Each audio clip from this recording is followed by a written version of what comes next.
ਕਿਉਂਕਿ ਸਾਰਾ ਦਿਨ ਲੋਕੀ ਮਸਰੂਫ ਰਹਿੰਦੇ ਹਨ ਆਪਣੇ ਕੰਮਾਂ ਕਾਜਾਂ 'ਚ ਤੇ ਰਾਤ ਨੂੰ ਸ਼ਾਦੀ ਕੀਤੀ ਜਾਂਦੀ ਸੀ। ਇੱਕ ਦਿਨ ਇੱਕ ਪ੍ਰੋਗਰਾਮ ਸੀ ਤੇ ਮੈਂ ਉਸ ਦਿਨ ਦੁਕਾਨ ਤੇ ਛੁੱਟੀ ਦੀ ਵੀ ਸੀ, ਦੁਕਾਨ ਰੱਖੀ ਸੀ ਮੈਂ ਆਪਣੀ ਦਰੀਆਂ ਦੀ ਉੱਥੇ। ਉਹ ਛੁੱਟੀ ਦੇ ਹਿਸਾਬ ਦੇ ਨਾਲ ਮੈਂ ਉਸ ਦਿਨ ਜ਼ਰਾ ਜਲਦੀ ਚਲਾ ਗਿਆ। ਫਾਰਗ ਵਕਤ ਸੀ ਤੇ ਘੁੰਮ ਫਿਰ ਕੇ ਸੈਰ ਕਰੀ ਦੀ ਸੀ ਅਕਸਰ ਛੁੱਟੀ ਵਾਲੇ ਦਿਨ।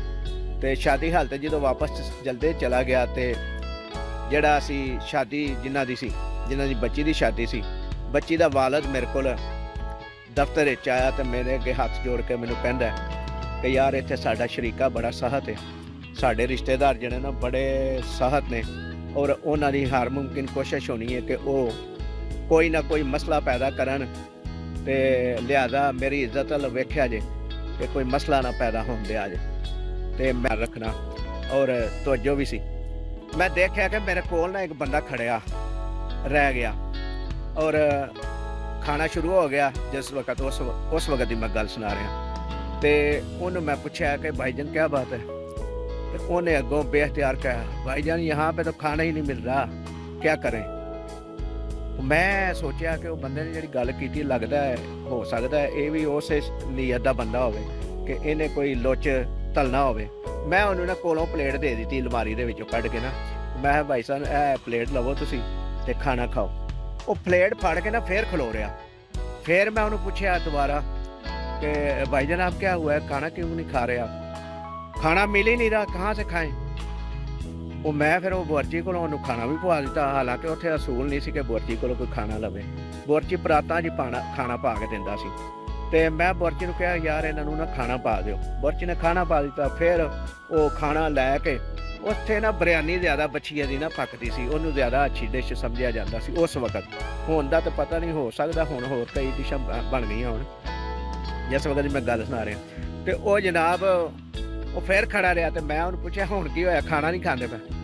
यार क्या बताएं आपको, ये सारे आपने चावल डाल दिए, इसमें रोटी तो है नहीं। ओहो मैं क्या ये बंदा दे देना ना बड़ा सख्त है, ये हर मुमकिन कोशिश है कि मैं उन्होंने बेइज्जती करा। मैं उन्हें जनाब बोटियां पवा दी, होर ज़्यादा पवा दी, चावल घट तो बोटियां ज़्यादा, इंज मैं कर दिता। वो फिर खड़ा रहा। उन्हें मैं पूछा कि भाईजान अब क्या हुआ है, तो कहता यार अब क्या होना है, चम्मच ही नहीं साला मिलता। वो मैं आख्या यार इतने तो लोग सारे खाना जरा ना हत्थां नाल खांदे ने पे ते चम्मच की तो गल ही नहीं हुई, तो ना चम्मच इतने लोग लेंदे ने। नहीं मैं चम्मच से खाता हूँ। मैं जनाब उन्होंने फिर चम्मच भी मुहैया किया ते उसके बावजूद फिर खड़ा रहा। तो मैं हुण की मसला ही जो तेनों हर चीज़ दे दी, खाना दे दिता, बोटियां दे दी, चम्मच दे दिता, भाई कोई बैठने की जगह ही नहीं। हालांकि लोग खलो के रोटी खा रहे सन।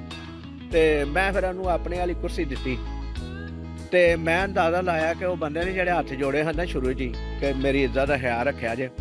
वो गल उन्हें सही की कि बंदे ने ना हर बहाना पाने की कोशिश की है कि वो किस तरीके बिस्ती हो, लेकिन असी यदा कोई बहाना चलन नहीं दिता। तो अब वो ना मूवी की वजह तो लड़ पे ने कि कुड़ी वालियां दे मेहमान जिहड़े ना मूवी बह के बनाई जा रहे सन ते मुंडे वालियां दे नेड़े नहीं हन लगन दिंदे पे। वो एक गल तनादा बनी।